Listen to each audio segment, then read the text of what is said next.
찬송가 405장 찬양하시겠습니다.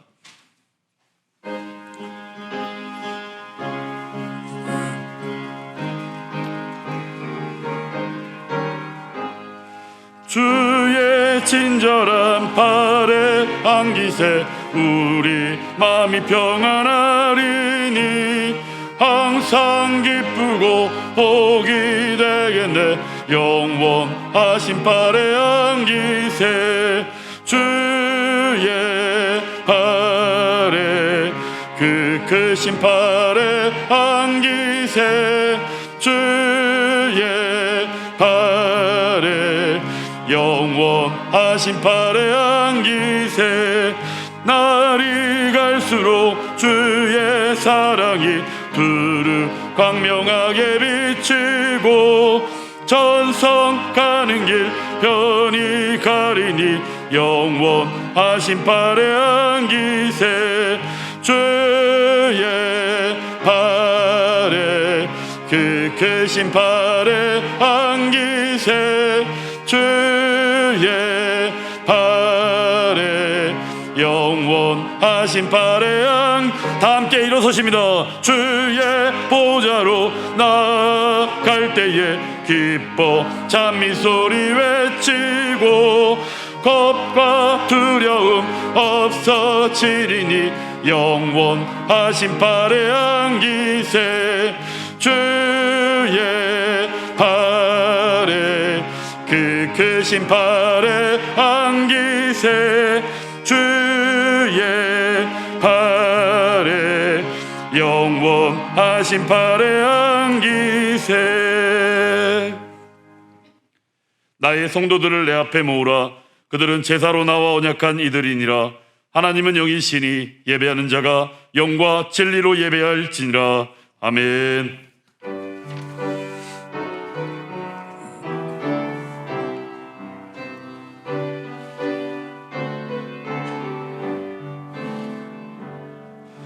지존하신 주님 이름 앞에 모두 무릎 꿇고 다 경배해. 거룩하신 주님 보좌 앞에 엎드려 절하세. 예수는 그리스도 예수는 주 하나님의 영으로 경배 드리리. 주의 성도들아 여호와를 찬송하며 그의 거룩함을 기억하며 감사하라. 아멘. 찬양과 영광 받으시기에 합당하신 하나님 아버지, 거룩하고 복된 주일 아침 아버지 앞에 예수 그리스도의 이름으로 모여 예배를 드리게 하시니 감사를 드립니다.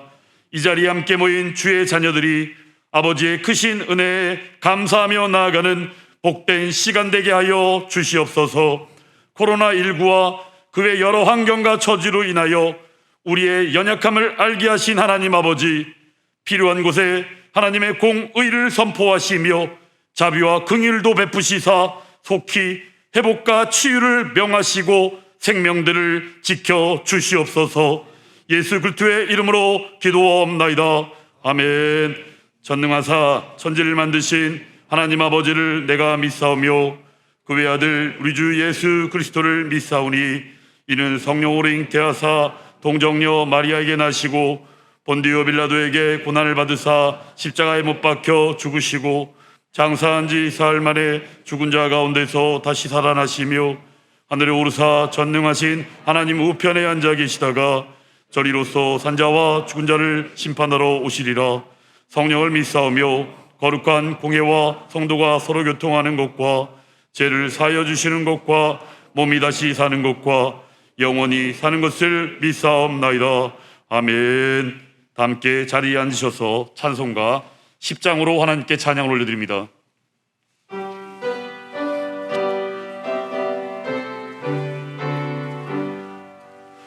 전능왕 오셔 오셔서 주의 이름 찬송케 하옵소서. 영광과 권능의 성부여 오셔서 우리를 다스려 주옵소서. 강생한 성자여 오셔서 기도를 들으소서. 택하신 백성들 복 내려 주시고 거룩한 마음을 주옵소서.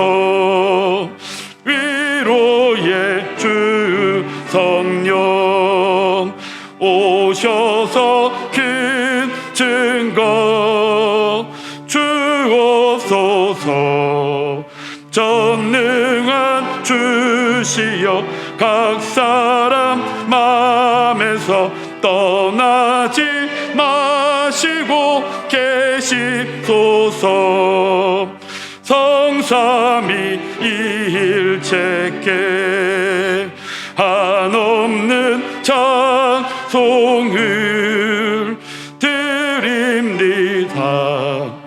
존귀한 주님을 영광 중 배웁고 영원히 모시게 하옵소서.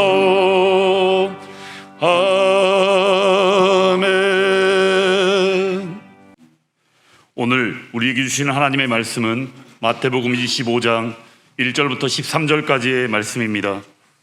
신약성경 43페이지입니다. 다 찾으셨으면 함께 합독하도록 하겠습니다. 그때 천국은 마치 등을 들고 신랑을 맞으러 나간 열 처녀와 같다 하리니 그 중에 5은 미련하고 5은 슬기 있는 자라. 미련한 자들은 등을 가지되 기름을 가지지 아니하고 슬기 있는 자들은 그릇에 기름을 담아 등과 함께 가져갔더니 신랑이 더디 오므로 다 졸며 잘새 밤중에 소리가 나되 보라 신랑이로다 맞으러 나오라 하매 이에 그 처녀들이 다 일어나 등을 준비할새 미련한 자들이 슬기 있는 자들에게 이르되 우리 등불이 꺼져가니 너희 기름을 좀 나눠달라 하거늘 슬기 있는 자들이 대답하여 이르되 우리와 너희가 쓰기에 다 부족할까 하노니 차라리 파는 자들에게 가서 너희 쓸 것을 사라 하니 그들이 사러 간 사이에 신랑이 오므로 준비하였던 자들은 함께 혼인잔치에 들어가고 문은 닫힌지라. 그 후에 남은 처녀들이 와서 이르되 주여 주여 우리에게 열어주소서. 대답하여 이르되 진실로 너희에게 이르노니 내가 너희를 알지 못하노라 하였느니라. 그런즉 깨어있으라. 너희는 그날과 그때를 알지 못하느니라. 아멘. 마태복음을 강해 설교한 지 2년여 시간이 흘렀습니다. 내년 신년부터는 사도행전을 강해하기 위해서 좀 성경을 건너뛰고 이렇게 하면서 강의를 하는 것 양해하시기 바랍니다. 오늘은 24장 그리고 25장 오늘 본문까지를 함께 나누면서 그런즉 깨어 있으라 하는 제목으로 말씀드리고자 합니다. 오늘은 종말론에 대해서 말씀하고 있습니다. 종말론은 주로 요한계시록을 우리가 이해를 하는데 요한계시록 말고 오늘 이 24장, 25장이 마태복음에 나타난 종말론입니다. 요한계시록은 상징적인 언어로 기록되어 있고 마태복음 짧지만 산문으로 되어 있습니다. 왜 요한계시록이 상징적인 언어로 기록되어 있을까요? 로마의 대박해가 너무 심한 그런 상황 가운데 교회가 또는 기독교인들이 엄청난 박해로 죽임을 당하고 평범하게 살 수가 없어요. 일상적으로 살 수가 없어요. 그래서 노마는 지하에 무덤이 있는데 지하 무덤을 카타콤이라고 하는데 이 카타콤에 들어가서 살았습니다. 무덤 곁에 사는 거예요. 저도 성지순례를 가서 카타콤을 들어가 봤습니다만 미로입니다. 이렇게 들어가는 출구가 여러 군데 있고 그래서 안내 없이 혼자 나고되면 어디로 나올 수가 없어요. 그 지하에 사람이 죽으면 거기다가다가 이제 장사를 하는 거예요. 거기서 살 정도였으니까 정상적으로 사람답게 살지를 못하고 인간 취급을 못 받고 사는 이때 노마 대박해를 고발하면서 심판하신다. 그리고 박해당하는 교회와 그리스도인들이 에게 소망이 있다. 내세 소망이 있다고 하는 메시지를 산문으로 표현할 때는 그것 때문에 더 교회에 박해가 오니까 상징적인 언어를 사용한 겁니다. 그러나 마태복음은 그 전에 기록이 되어 있기 때문에 짧지만 산문으로 되어 있어요. 자, 종말론은 크게 둘로 나뉩니다. 하나는 우주적인 종말론, 또 하나는 개인적인 종말론. 그러니까 개인이 어떻게 죽고 죽은 후에 어떻게 되느냐 하는 것에 대한 것이 개인적인 종말론이고, 우주적인 종말론은 그 컨텐츠가 이렇습니다. 차례가 징조가 먼저 있고 그 다음에 주님이 재림을 하고 그리고 부활이 일어나고 심판이 이루어지며 새하늘과 새 땅, 영원한 하늘나라로 편성되어지는 이런 구조로 우주적인 종말론은 진행이 되어지고 있습니다. 우리가 이제 종말론 하면 휴거 또는 천년왕국, 한때는 많이 우리 그 기독교계 사회에 이 휴거 신앙 또는 그 천년왕국 신앙이 잘못 많이 화제되고 그랬어요. 네. 우리 한국교회가 그 바른 신앙에 서 있지 못하던 때가 있었어요. 그러다 보니까 이제 이단들도 많이 나오고 또는 그 시한부 종말론도 나오고 이런 것들이 있었죠. 여러분, 천년왕국은 요한계시록에만 나오는데 이게 상징적인 언어죠. 그런데 이걸 문자적인 언어로 해석을 해서 실제로 천년왕국이 있다? 있다 없다인데, 있다는 것이 예수님 전에 천년왕국이 이루어진다는 것이 후천년설이에요. 예수님이 재림한 후에 천년왕국이 이루어진다는 것이 전천년설이고, 우리가 개념하고 이해는 좀 반대로 되어지는 거죠. 전천년 하면은 천년왕국이 예수님 재림 전에 있는 것 같지만 사실은 예수님 재림한 후에 천년왕국이 예수님과 함께 이루어진다. 이게 전천년설이에요. 예. 그리고 예수님이 재림하기 전에 지금이 천년왕국 시대다. 이게 후천년설이고, 또 천년왕국은 없다. 이건 상징적인 언어다. 이게 무천년설입니다. 한때 우리 한국교회가 세대주의 영향을 많이 받아서 세대주의 천년왕국도 있어요. 이건 전천년설과 비슷한데 잘못된 거죠. 예. 피해 제사가 복구된다.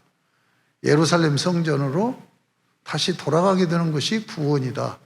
이렇게 말하는 게 세대주의죠. 예. 근데 이제 저희 그 개혁신학에서는 무천년설을 옹호합니다. 이 천년 왕국이라고 하는 것은 저의 이해입니다. 저의 이해는 로마 제국이 천년 왕국을 이뤘어요. 그러니까 로마 나라가 영원할 것이다.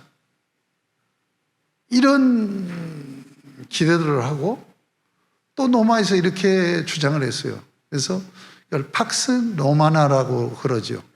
그러니까 이 얘기는 무슨 얘기냐면 팍스 로마라는 이데올로기를 가지고 전쟁을 하는 거죠. 그게 정복해 가는 거예요. 로마에 귀속되면 너에게 평화가 주어진다. 이것을 고발하는 성경이 요한계시록이에요. 세상 나라가 평화를 준다고?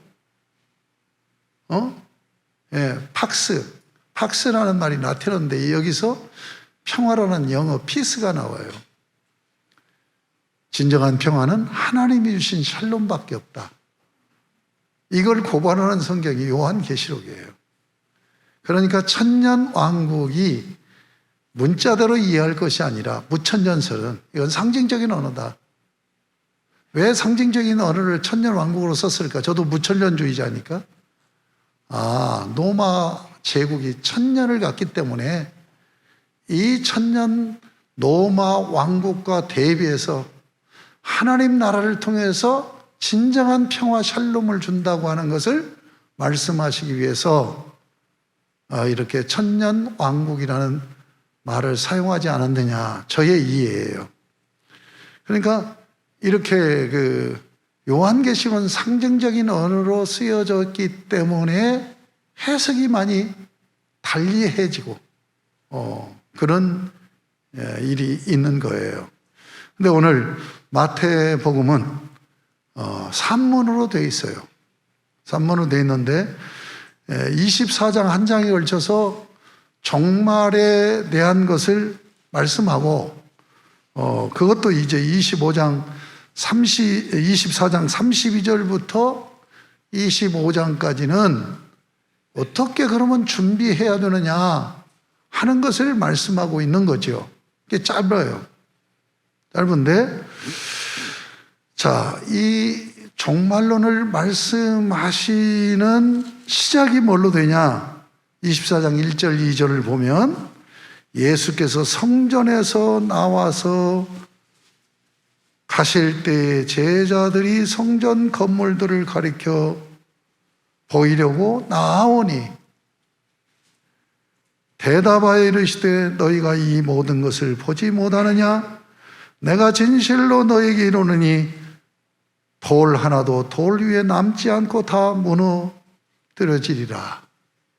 그러니까 지금 이제 이 말씀의 뉘앙스를 볼 때에 제자들이 휘황찬란한 그 헤롯 성전을 보고 감탄을 한 것 같아요. 그러니까 예수님께서 너희가 지금 보지 못하고 있구나. 이 예루살렘 성전이 어떻게 되어질 것을 보지 못하고 있구나.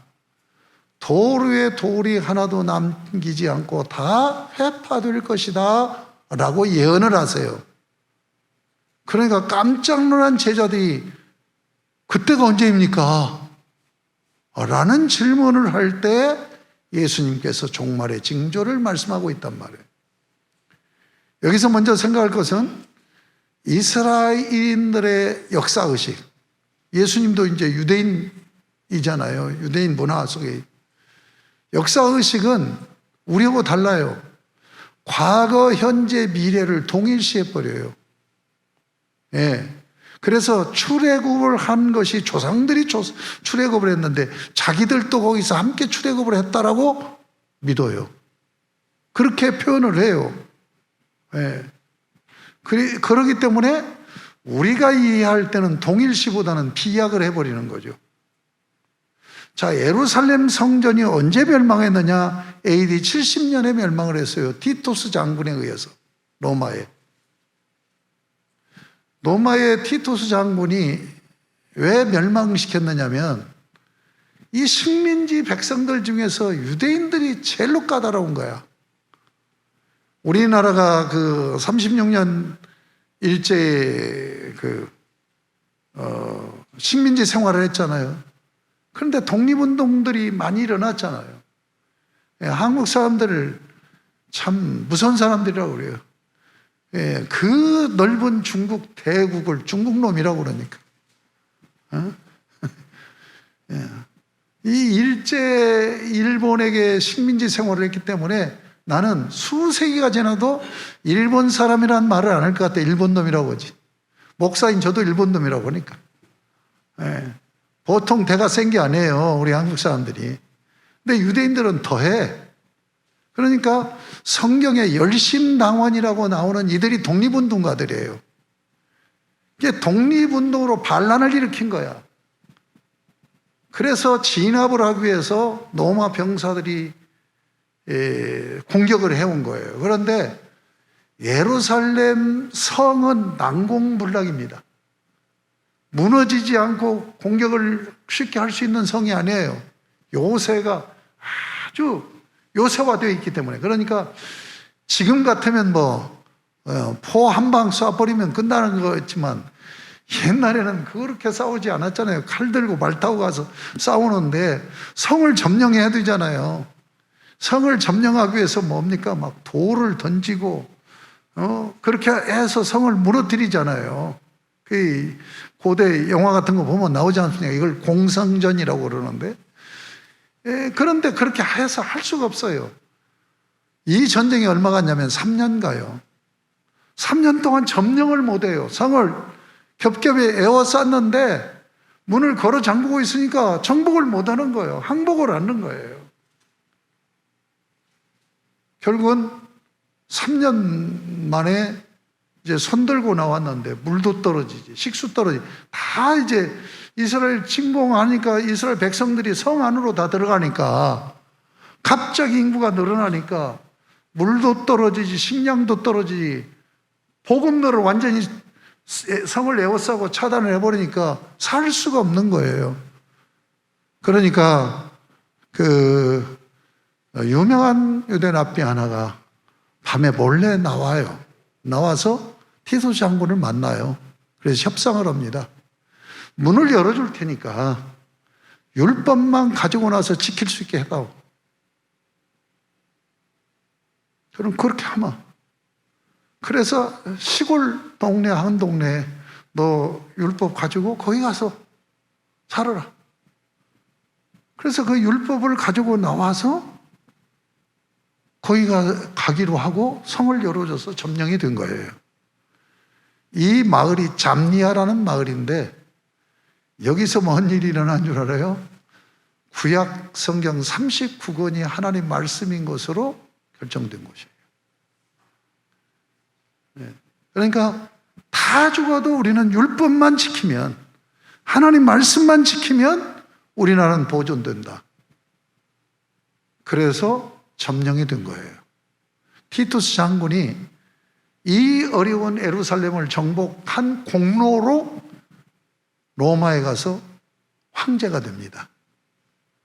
그런데 지금 주님이 그 예언을 한 거야.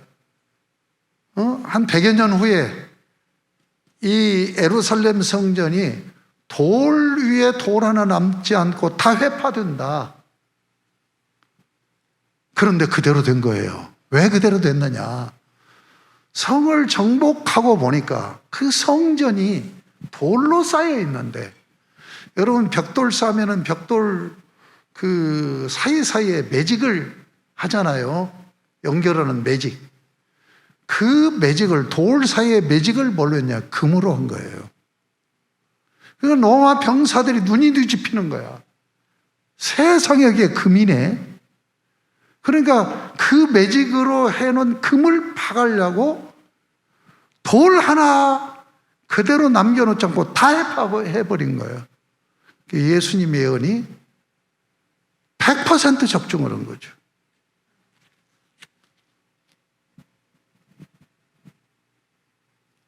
자, 이 예언을 했는데 지금 주님은 뭘 대답하시냐면 티토스 장군에 의해서 성전이 멸망당하고 그 당시 어떻게 될 것이다라는 얘기를 하신 것이 아니라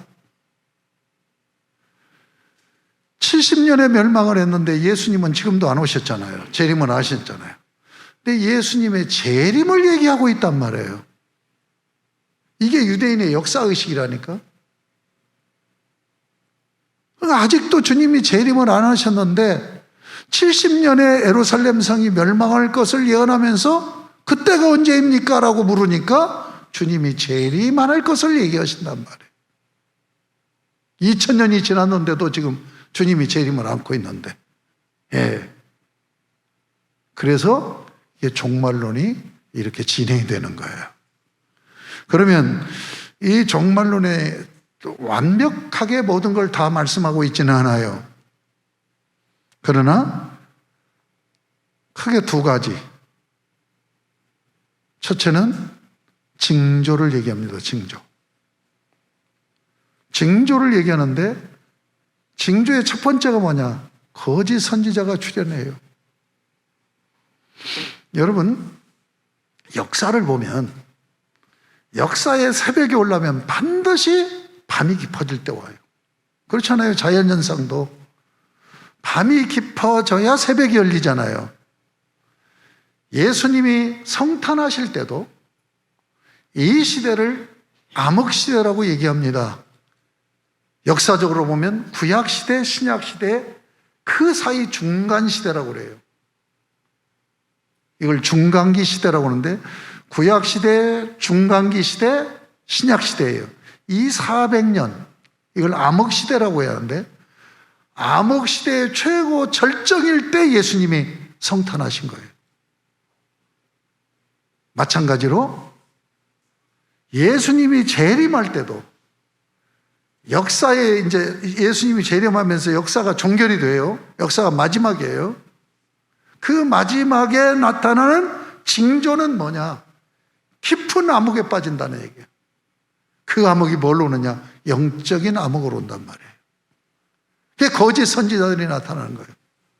자기가 메시아다라고 적그리스도, 선지자. 그래서 거짓 예언을 하는 거예요. 거짓 예언을 하는 거예요. 그러니까 혼란에 빠지는 거예요.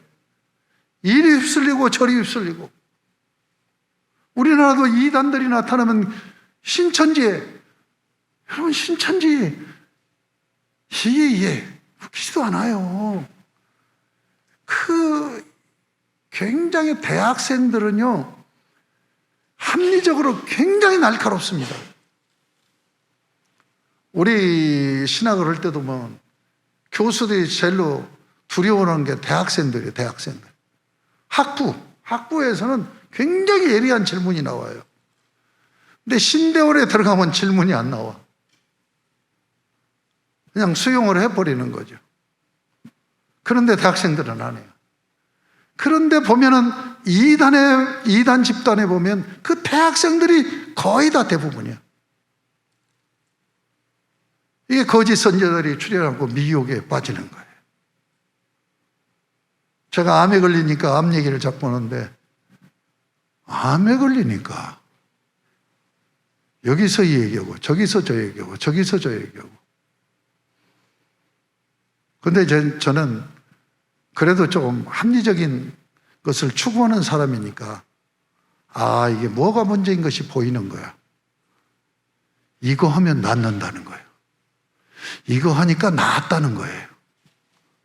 그래서 내가 이거 큰일 났구나. 이래서 미혹되는구나. 이래서 혼란에 빠지는구나. 내가 그렇게 얘기하는 분들한테 반드시 다시 질문해. 결과 얘기하기 전에 원리를 얘기해라. 이걸 했는데 어떤 원리로 이런 결과가 나왔는가를 설명해라. 그 설명이 합리적으로 내가 납득이 될 때 그럴 수 있겠다 라고 하는데 나는 60%만 믿겠다 하는 생각을 가졌던 거예요. 여러분, 영적으로 지금 거짓 선지자들이 나타나가지고 미혹해버리는 거예요. 그러니까 휩쓸리는 거예요. 그러면 휩쓸리는 자들이 어떤 자입니까? 두 가지 특징이 있어요. 하나는 잘 믿어보겠다고 하는 사람들. 여러분, 이단에 빠지는 사람들 치고 다 보면 열심히 있는 사람들이야. 또 하나의 특징은 뭐예요? 말씀이 없는 자들이에요. 열심히 믿어보겠다고 하는데 말씀이 없는 거예요.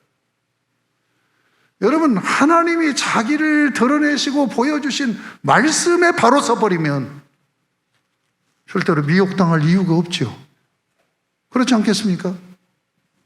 그런데 주님이 재림하기 전에는 웬만한 사람들은 미혹을 당해버려. 그러니까 진리 가운데 견고하게 서 있지 않으면 휩쓸릴 수밖에 없다고 하는, 이것이 첫 번째 나타난 징조예요. 두 번째 나타난 징조는 자연현상입니다. 기근이 일어나고 지진이 나고 가뭄이 있고, 지금 24장이 나와 있는 거예요. 거기에다가 인재들이 일어나죠. 이것이 인재의 극단이 뭐냐? 전쟁입니다. 이게 지금 종말의 밤이 깊어가면 맨 먼저는 영적으로 흑암이, 그 다음에 뭐예요? 삶의 자리에서 인재로, 자연현상으로 인하여서 흑암에 깊어져서 고통이 온다.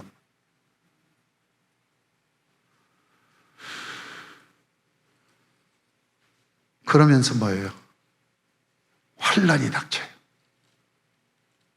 그 환란의 원인은 뭐냐? 불법이 성행해요. 그 불법이 뭘로 나타나는 거예요? 사랑이 식어지면서 불법이 나타나는 거예요. 이기적이니까. 여기 12절에 불법, 사랑이 식어짐을 얘기하고 있어요.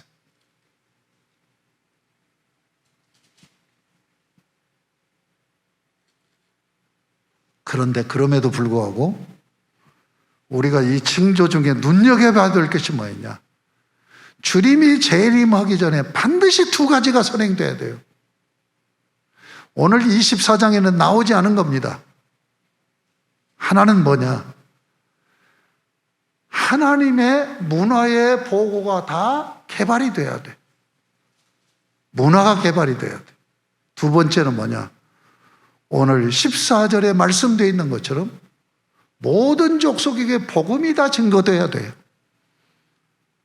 그러니까 이 징조만, 이것만 확실히 확인하면 주님 재림이 언제쯤 올 것이다 하는 것을 그 무화과나무 비유로 말씀하신 것처럼 알 수가 있는 거죠.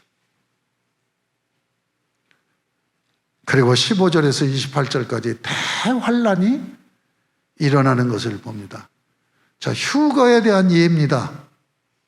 휴거는 들림받는 것을 휴거라고 하잖아요. 오순절에서는 두 번 휴거를 얘기해요. 아닙니다. 한 번 휴거입니다. 근데 휴거를 어떻게 이해하냐면 너무 환난과 핍박이 강하니까 견뎌내지를 못해. 그러니까 하나님께서 신앙생활 잘하는 사람을 데려가 버리는 거예요. 여기 24장은 두 사람이 논에서 이러는데 한 사람은 들림받고 한 사람은 그냥 이러고 있다는 게 나오잖아요. 이게 휴거란 말이에요. 그런데 우리는 그렇게 이해를 안 하죠. 신앙생활 잘하면 얼마나 잘합니까? 여러분, 신앙생활 잘하면 휴가 받는다는 건 공로라고 하는 행위라는 것이 전제되는 거예요. 우리의 신앙생활은 처음부터 끝까지가 은혜로 시작되고 은혜로 이루어져 나가고 은혜로 종결되는 거예요. 아멘입니까? 그러니까 우리 모두가 다 환난을 통과해요. 통과하지만 아무리 환난이 와도 주님이 당신의 교회를 없애지는, 주님의 교회를 없애지는 못해. 절대로 주님의 교회가 마귀의 환난에 꺾이지 않아요. 그러면 휴거를 어떻게 우리는 이해하느냐? 주님 영접으로 가는 거예요. 여러분, 귀인이, 대통령이 만약에 김정은이가 우리나라 온다고 방문한다고 해도 마중 나갈 거 아니에요, 공항에. 예? 왕이신 하나님이 예수 그리스도께서 재림하시는데, 왕으로 재림하시는데 우리가 가만히 집에서 맞이할 수 있어요? 마중 나가는 거죠. 이것으로 우리는 휴거를 이해합니다. 그런데 과거 세대주의적인 신앙 때문에 성도들을 요한계시로 겁주는 거지. 성경 말씀대로 믿어야지 겁줘서는 안 되지 않겠습니까? 자, 어쨌든 지금 이걸 얘기해요. 그리고 나서 31절, 24장 30절, 31절에 보면 비로소 주님이 재림하세요. 자, 제가 아까 조직신학적으로 컨텐츠 차례를 얘기했죠. 우주적인 종말로는 처음에 징조가 나타나고, 두 번째 주님이 재림하고, 세 번째 부활이 이루어지고, 네 번째 심판이 이루어지고, 마지막 새하늘과 새 땅인 하나님 나라가 완성된다. 이런 5가지 차례로 진행이 되는 거예요. 이제 징조가 끝나고 30절, 31절에 재림합니다. 30절 보겠습니다. 그때 인자의 징조가 하늘에서 보이겠고, 이 인자라는 표현은 2가지 의미라고 그랬죠. 보통 명사로 쓰일 때는 사람의 아들이에요. 주님은 자기를 보통 명사로 써요. 예? 왜냐하면 히랍 철학의 영향을 받아가지고 신이 어떻게 육신을 입을 수 있느냐 해서 비판을 해요. 그걸 비판하는 것을 변증하는 성경이 누가복음이죠.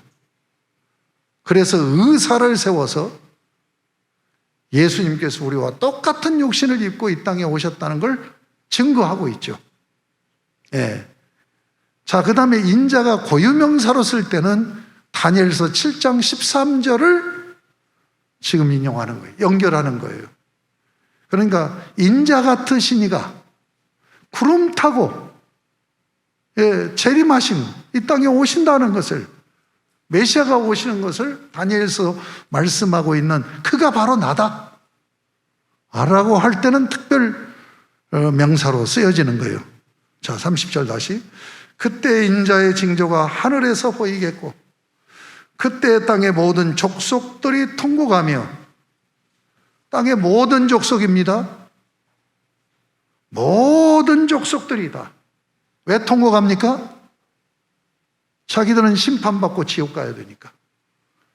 이제 심판받고 지옥 갈 때가 됐기 때문에 두려워 떨면서 통곡하는 거예요. 통곡하며, 그 다음 보면 그들이 인자가 구름을 타고 능력과 큰 영광으로 오는 것을 보리라.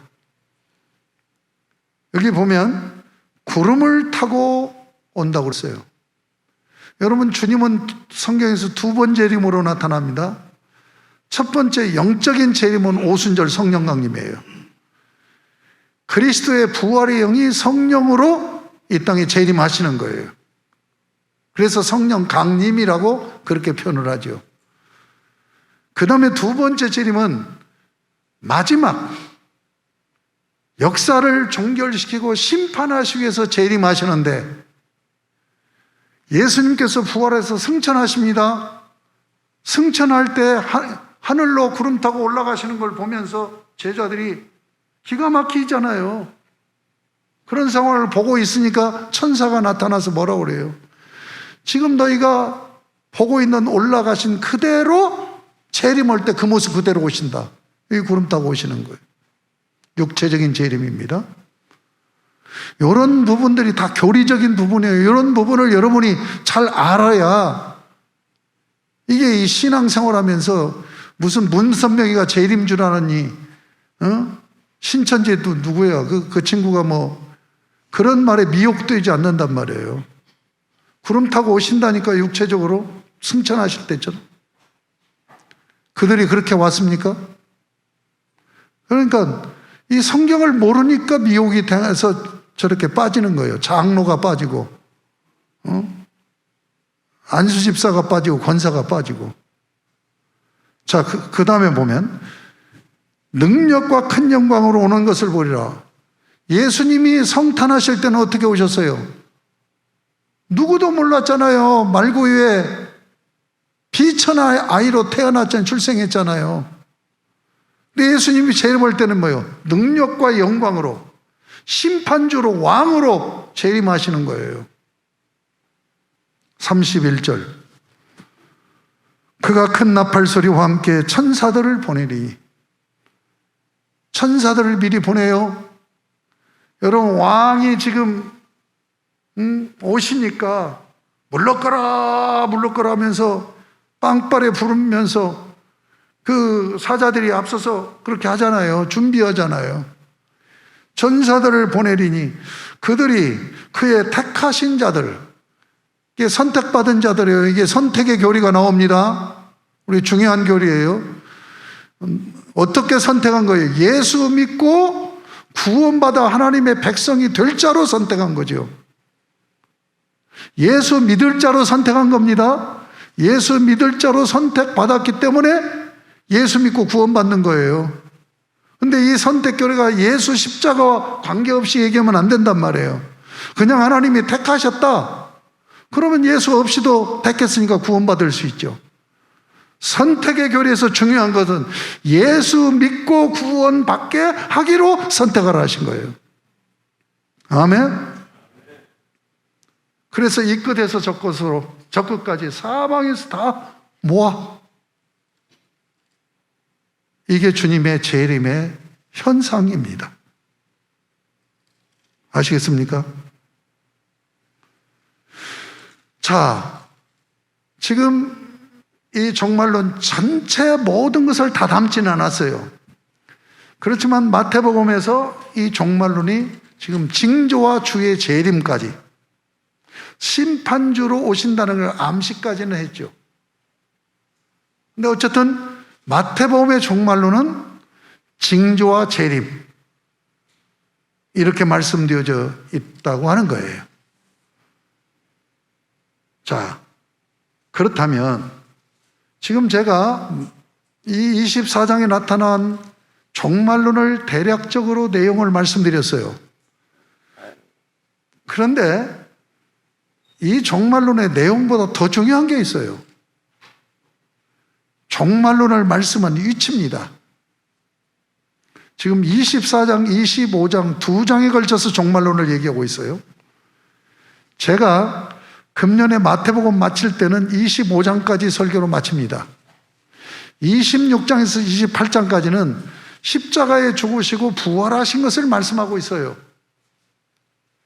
이것은 이미 고난주간이나 이런 때 많이 또 내년에 말씀드릴 기회가 있으니까 이렇게 마치려고 합니다. 자, 그렇다면 마태복음이 무슨 성경이에요?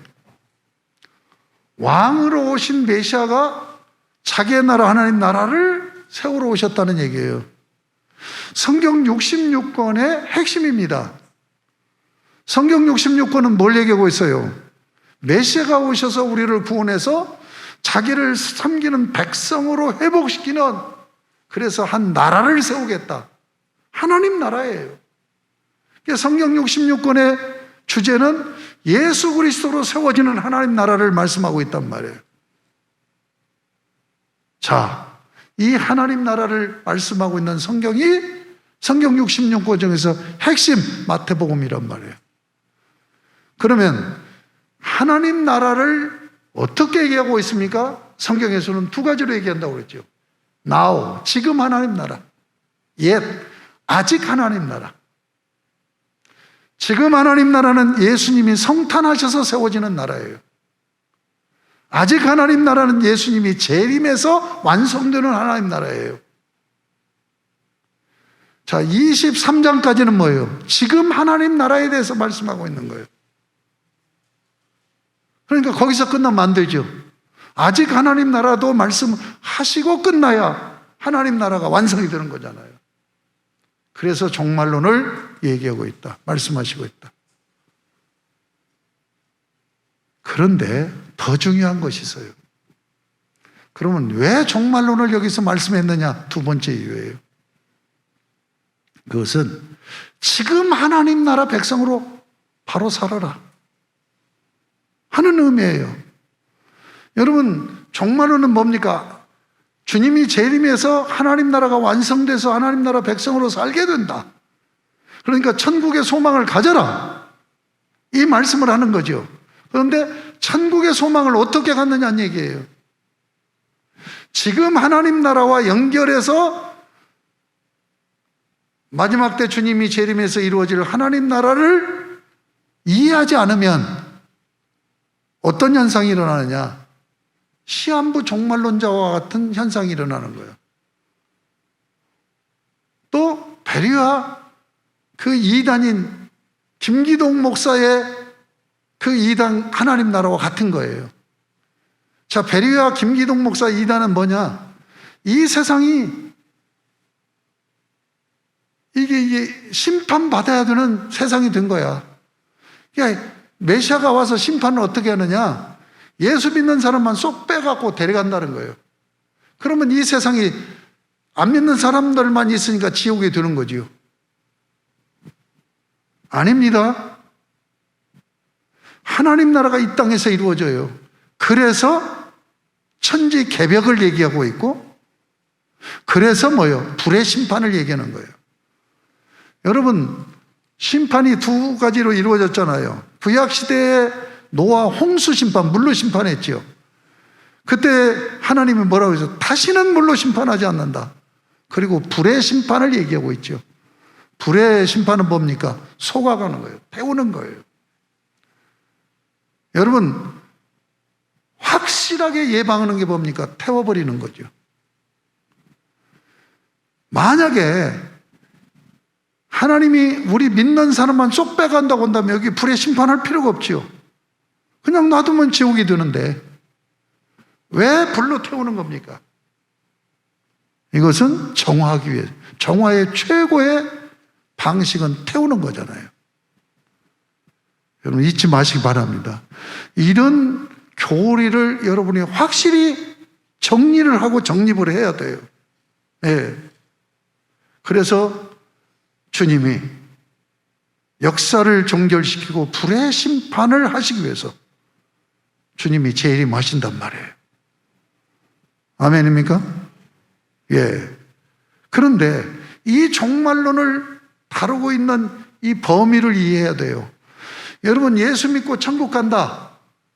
우리가 신앙 공식을 그렇게 설정하면 맞기도 하고 틀리기도 해요. 천국을 이 세상에서 나와서 하나님 나라로 들어간다는 의미로는 맞아요. 그러나 장소적인 이동은 아니란 말이에요.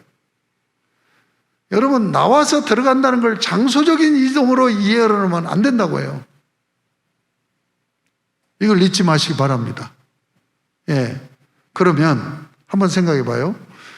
자, 예수 믿고 천국 간다고 한다면 종말만 생각하면 되지 않겠어요? 예수 재림만 기다리면 되지 않겠어요? 이게 시한부 종말론이에요. 그러면 직장 다닐 필요도 없어요. 열심히 살 필요도 없어요. 교회 나와서 열심히 기도하고 주님만 기다리면 돼요.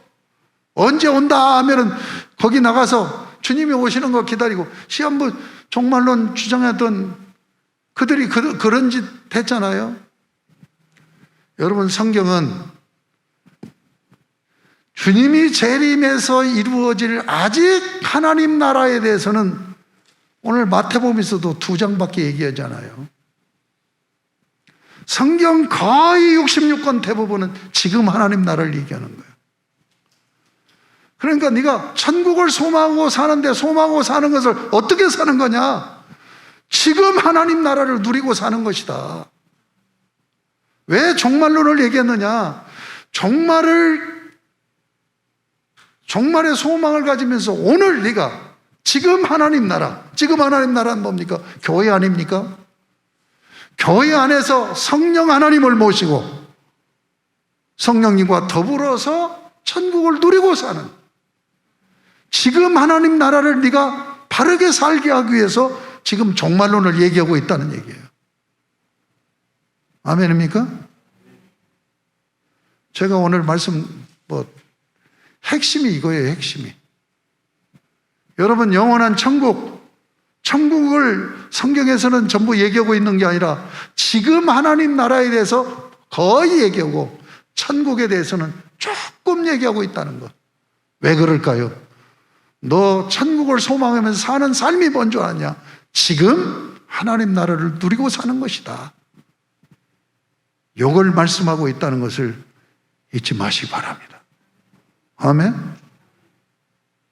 그래서 그런 즉 깨어라라고 한 거예요. 그런 즉 깨어라고. 자, 그래서 32절부터 25장까지가 오늘 본문이 뭐냐? 그러면 어떻게 살아야 되느냐? 어떻게 준비하고 살아야 되느냐? 하는 것을 말씀하면서 열처녀 비유로 말씀하고 있어요. 자, 지금 유대인의 결혼 문화입니다. 그 결혼 문화가 뭐냐면 하루 종일 축제를 벌려요. 그리고 해가 져서 저녁이 돼도 신랑은 그 친구들하고 놀아. 그리고 이제 신부는 단장을 하고 기다리고 있어. 그러면 신랑이 신부 집에 와가지고 그 신부를 데리고 가. 데리고 가서 한 5일간을 거기서 또 축제를 벌여. 그런데 신부가 신랑을 맞이하고 해서 준비하고 있을 때 등불 들고 그 기다리고 예비하고 맞이하는 자들이 열처녀란 말이에요. 지금 그 예를 들은 거예요. 자, 신랑이 누굽니까? 예수 그리스도죠. 주님을 맞이하는 지금 신부 측의 열처녀. 이것은 그 잔치에서는 VIP입니다. 그러니까 신부와 똑같은 대우와 대접을 받아. 예. 그래서 이제 신랑이 와서 데리고 갈 때 따라가요. 따라가면 5일 동안 축제할 때 제일로 메인 좌석에 앉아서 신부를 이렇게 즐겁게 해주면서 잔치의 주인공으로 행세들을 하는 거예요. 그런데 10명 중에 5처녀는 그냥 그 결혼식에 빠져버린 거야. 그리고 5처녀는 신랑이 언제 올지 모르는 거예요. 지금처럼 뭐 스마트폰이 있습니까? 무슨 전화가 있어요. 그러니까 시간이 맞춰서 시간 정해놓고 오는 것이 아니니까 기다리고 있는 거야. 혹시라도 늦으면 모른다 하고 미리 준비해 놓은 거예요, 기름을. 그런데 5처녀는 거기에 빠져가지고 가득 채워진 이 기름 여기에 불 켜놓고는 그냥 전혀 준비 않고 빠져 있는 거야.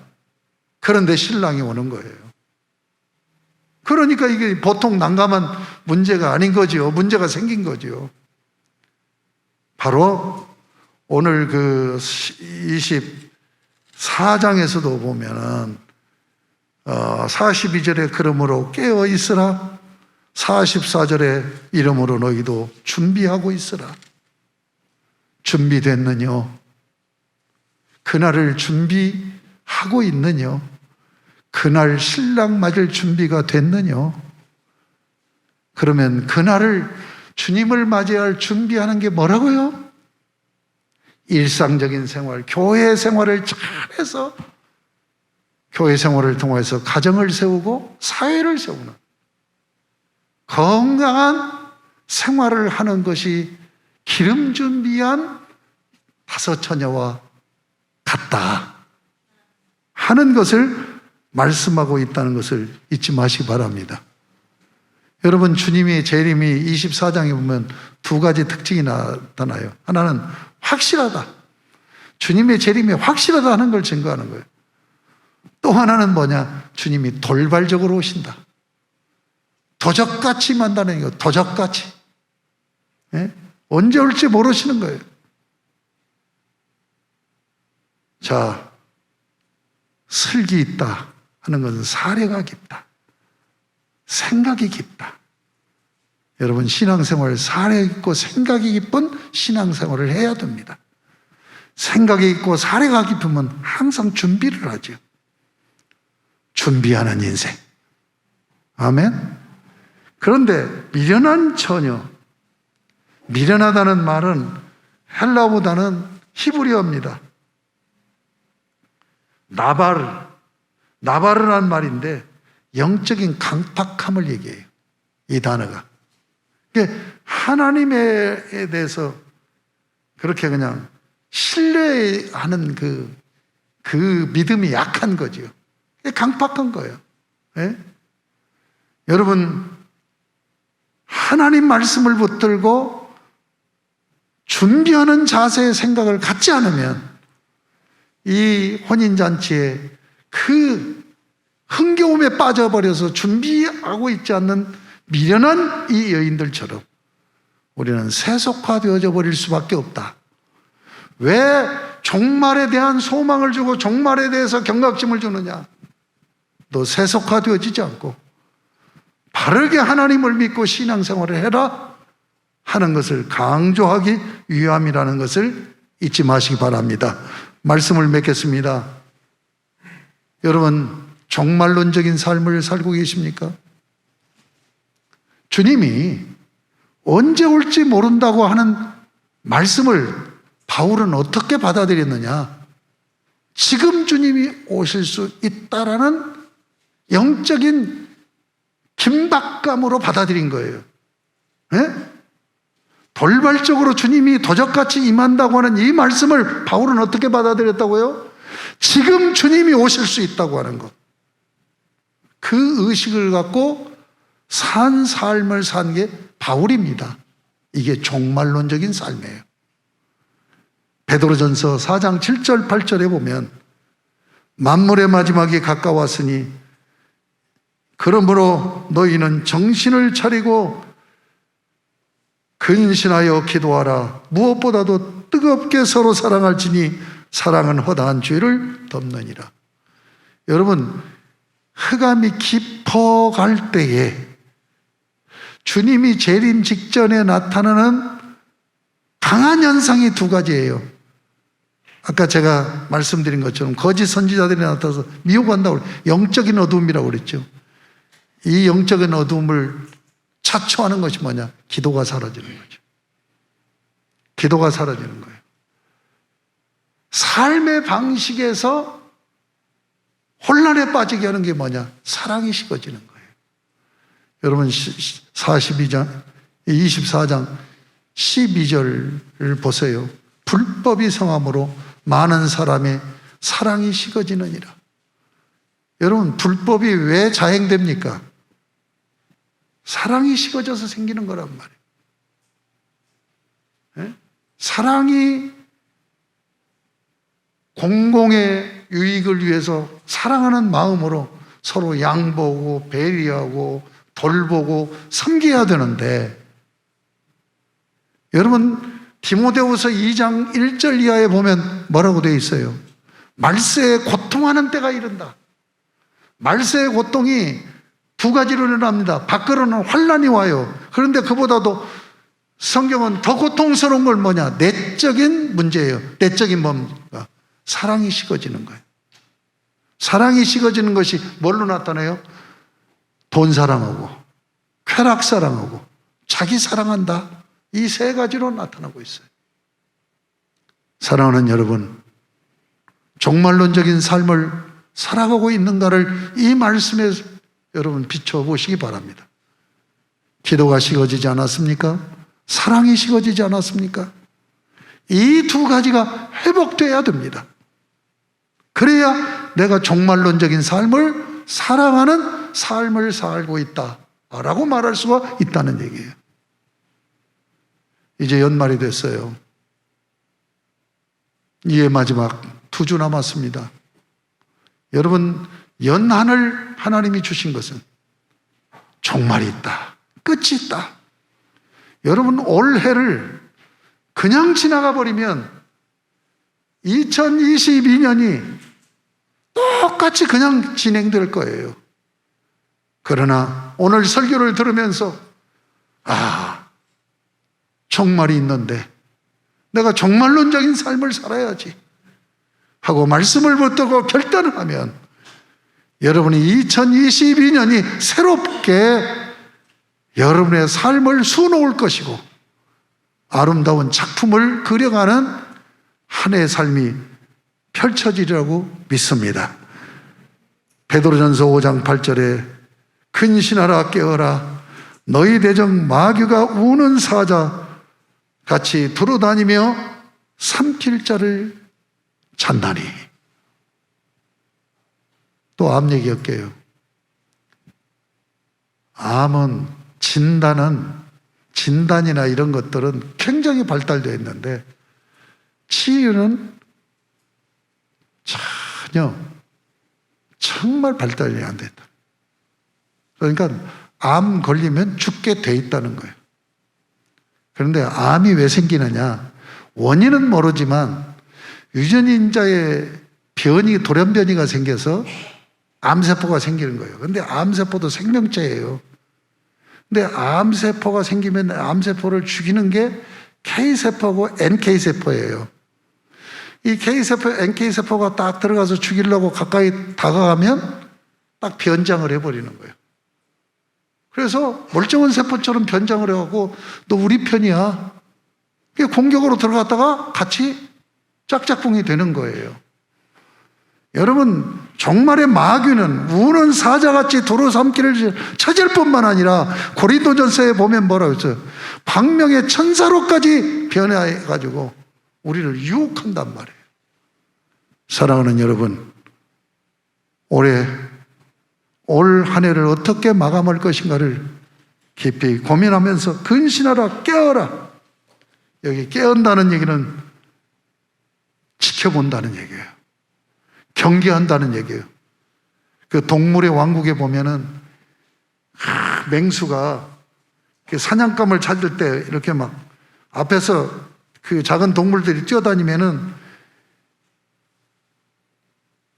그냥 쫓아가서 아무거나 잡으려고 하지 않지요. 딱 숨어서 노리고 있는 거지. 그래서 하나에게 집중하는 거예요. 하나에게. 그래서 그 하나에게 온전히 집중해서 그 눈매 보면은 무서워요. 그때가 제일로 멋있더라고. 완전히 집중해가지고 그냥 딱 찍어놓고 표적을 정해놓고 죽기 살기로 그렇게 갔잖아요. 이 깨어라는 얘기 의미가 그런 의미예요.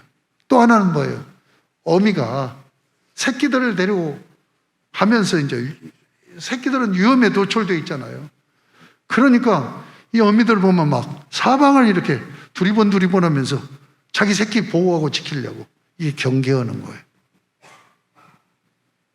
사랑하는 여러분, 영적인 긴장감을 가지고 올 한 해를 잘 마무리하시고 새해를 열어갈 때는 주님의 은혜로 아름다운 내 인생의 그림을 수놓는 그런 복된 한 해로 시작할 수 있고 새 출발할 수 있는 그런 연말이 되었으면 좋겠습니다.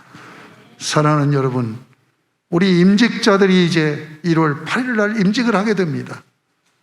우리 임직자들이 정말 종말론적인 의식을 가지고 여러분들을 세우는 것은 교회에 세워 하나님 나라 건설하라고 임직하는 것이니까 내가 교회의 일꾼으로서 교회를 세우고 교회를 지키고 그래서 하나님 나라를 이루어가야 되겠다는 이러한 결심과 다짐을 하면서 임직을 준비하는 복된 여러분들이 다 되실 수 있기를 주님의 이름으로 축복합니다.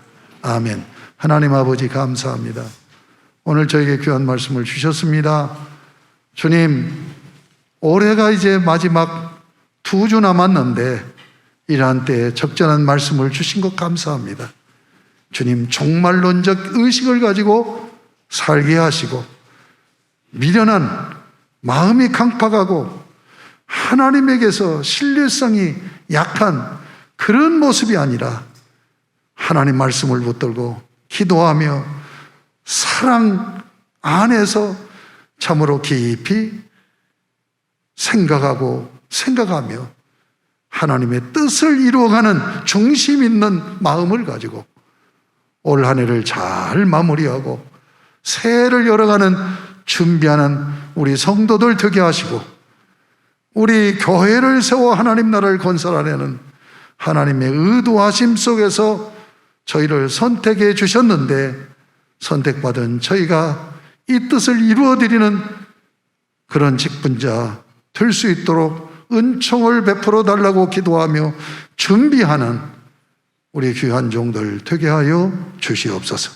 예수님의 이름으로 기도드립니다. 아멘. 180장 찬송합니다.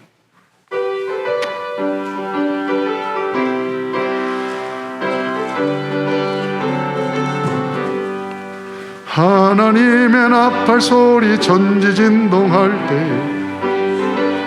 구름 타시고 천사들을 세계 만국 모든 곳에 보내 구원받은 성도들을 모으리.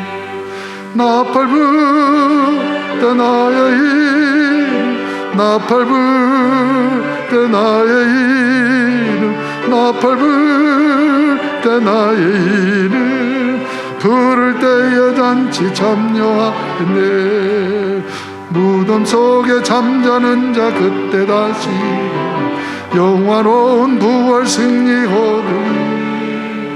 주가 택한 모든 성도 구름 타고 올라 공중에서 주의 얼굴 뵙으리. 나팔 불때 나의 이름, 나팔 불때 나의 이름, 나팔 불때 나의 이름, 부를 때에 잔치 참여하네. 주님 다시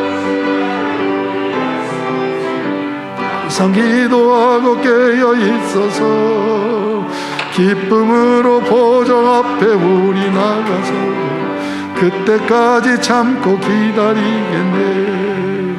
나팔 불때 나의 이름, 나팔 불때 나의 이름, 나팔 불때 나의 이름, 부를 때에 잔치 참여하겠네. 하나님 아버지, 저희들 예배를 드리며 헌금을 봉헌하며 예배는 드림인 것을 신앙 고백했습니다. 아버지께서 기뻐하시는 중에 하늘문을 여시고 하늘의 신령한 복, 땅에 기름진 복으로 우리 사랑하는 성도들을 복 주시어서 저들이 삶이 하나님의 은혜 안에서 의미 있고 보람 있고 아름다운 인생을 살아갈 수 있도록 은총 부어 주옵소서. 연말 마무리 잘 하고 하나님 앞에 약속한 것, 사람에게 약속한 것 신실하게 잘 마무리하고 새해를 새 출발하게 부족함이 없도록 은총을 베풀어 주옵소서. 우리 사랑하는 성도들 주일헌금, 감사헌금, 11조헌금, 목적헌금은 봉헌했습니다. 헌금 대역 따라 약속하신 은혜의 복을 넘치게 부어 주옵소서. 아버지 하나님, 우리 사랑하는 성도들의 삶의 터전에 늘 복을 주셔서 이 코로나로 어려운 때 강건케 하실 뿐만 아니라 가정 경제도 지켜주시옵시고 직장 생활이나 하는 사업에 하나님께서 함께하여 주시옵소서. 예수님의 이름으로 축복하며 봉헌 기도 올리옵나이다. 아멘. 우리 주 예수 그리스도의 십자가 구속의 은혜와 아버지의 사랑하심과 성령님의 교통하심이 찬미제사로 영광을 돌리고 이전을 나서 가정과 사회를 향하여 나아가는 심령과 발걸음 위에 저들의 가정, 가족, 자녀, 가문 그리고 저들의 삶의 터전인 직장과 사업장 위에 이제로부터 영원토록 항상 함께 계실지어다. 아멘.